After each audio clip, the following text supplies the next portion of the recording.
बिस्मिल्लाहिर्रहमानिर्रहीम। अस्सलाम वालेकुम दोस्तों, ये नर्सरी पनीरी लगाई है मैंने। पहले भी आपको बताया था, ये कायनात की और साथ अल खालिद की।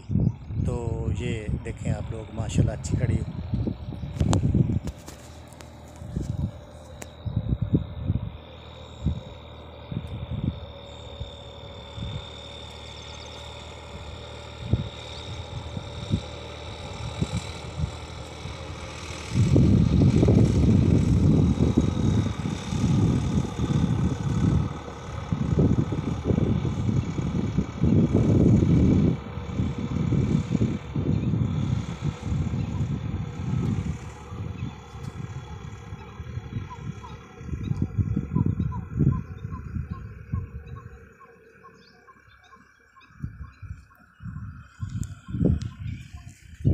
ये नर्सरी है जी।